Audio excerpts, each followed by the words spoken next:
Hello everybody, welcome back. Today we are trying a mead. That's right, it's a crisp apple mead, specifically made for the fall season. And it's made from Saga Meadery, which is near Richmond, Virginia. So stay tuned.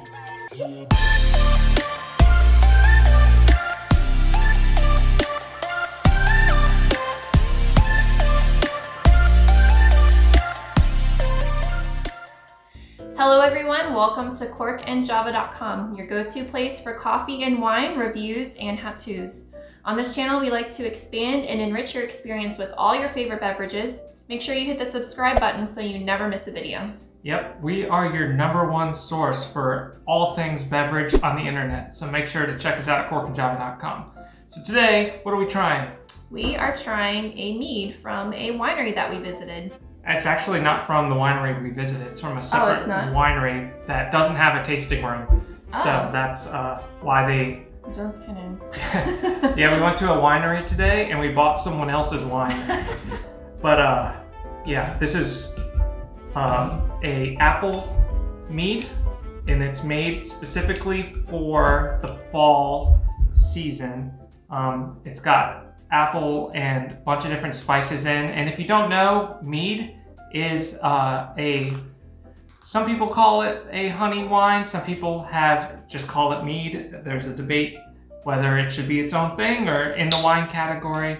I don't really care. It drinks similar to a wine in most cases, so I'm fine with it being in the wine category, though it's not used, it's not made with grapes. It has a lot of history behind mead as well. It's one of the first alcoholic beverages that mankind produced. It's super easy to make by mixing honey, water, and some yeast, and that's all there is to it. And since there's so many ways to add different flavors and elements, like apple here, there's peach meads, there's a bunch of different type of fruit meads. It's something that people can get really creative with. It can range anywhere from 3.5 to 20% alcohol by volume. This one is 12%, so it's right up there with a general dry wine, although this has a lot of residual sugar in it, so it's a sweet drink. If you're new to wine and you maybe only like the sweet stuff, there's a lot of sweet meads that drink similar to a dessert wine or a sweet wine. Yeah. And so let's give it a taste. Okay. And take a look at the color as well. Okay. It's cloudy. I don't remember it being this cloudy in the tasting room. Do you? Yeah, well, we didn't have very big pores. I guess. Yeah, it's got a little bit of an apple cider vinegar look, I would say, to it. The kind that is unfiltered, that... with the mother, they call it. Yeah, with the mother. But yeah, it's got that very apple cider-ish kind of color to it. So first I want to show you guys a little bit about this bottle, because this is some pretty cool bottle art here for a local meadery. And let's see how the nose is. Yeah.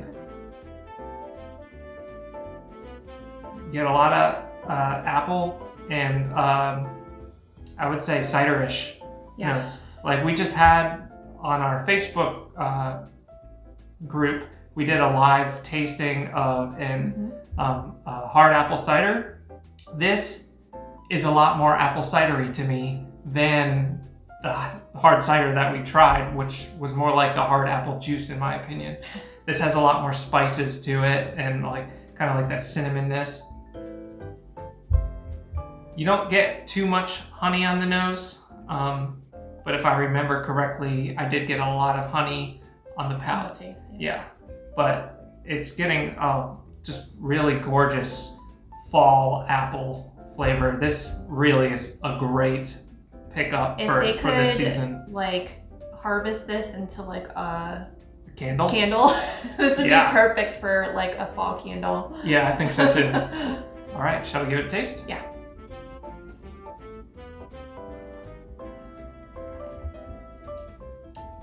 Very sweet. Well, yeah. And a ton of that honey really does come through. Yeah. It's almost like having a mouthful of honey and swishing it around with some apple cider. Yeah, it kind of reminds me of like a caramel apple almost, like the sweetness, but then you have like the apple taste with it. It's like a honey apple. If you dipped an apple in honey and took a bite, dipped an apple in honey and sprinkled some like cinnamon and clove on it and took a bite, that's what this tastes like. It is amazing.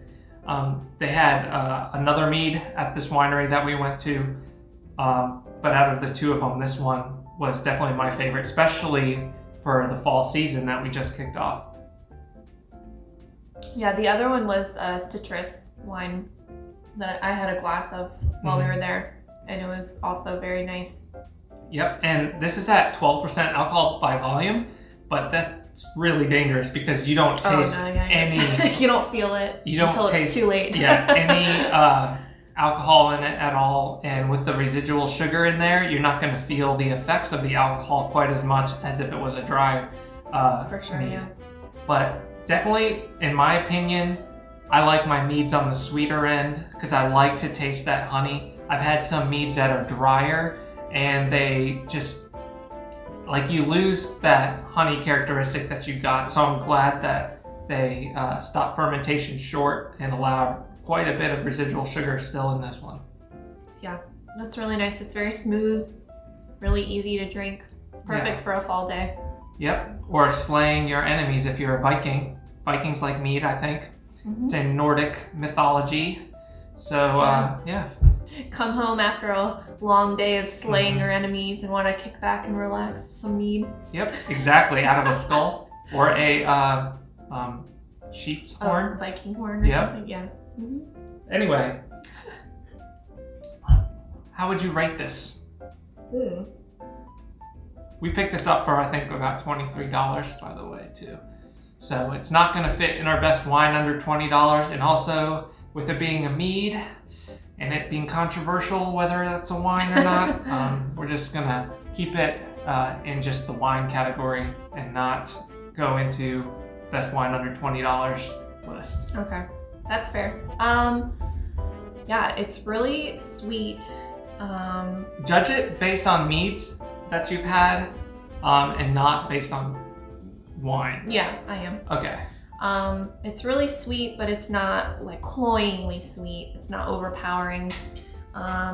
It's, still light enough to have more than a glass. So with that in mind, I would rate this one as a 90. I was gonna give it a 92. So yeah, this is a very solid mead. Might be one of the best ones that I've had. Yeah. And I've had quite a few different types of meads. And generally I don't gravitate towards ones that have additive flavors, but really you only get like most of the apple on the nose. Yeah. And it's more subtle, and you get a ton of that honey, which I love on the palate there. So what are some things that you would pair this with? I mean, any soft cheese would probably be good with this.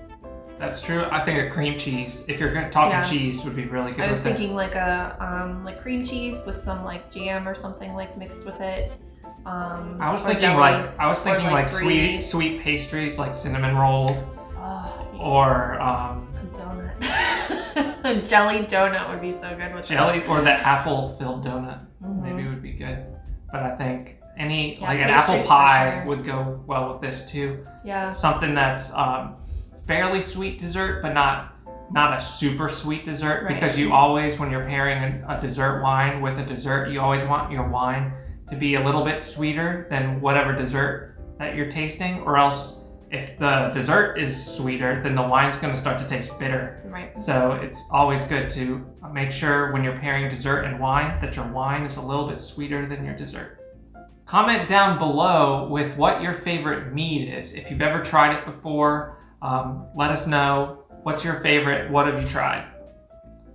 Also, if you're looking to get into the wine game and you really just are confused in the store, you don't really know where to start with learning about wine, you don't really want to pay for a class or anything, the best way to kickstart your wine experience is through a wine club. And the one we recommend is the California Wine Club out of California. They send you basically 2 bottles. There's different tiers you can do, But if you use our link down in the description, you can get 2 extra bottles for free. So you're getting 4 bottles for the price of 2.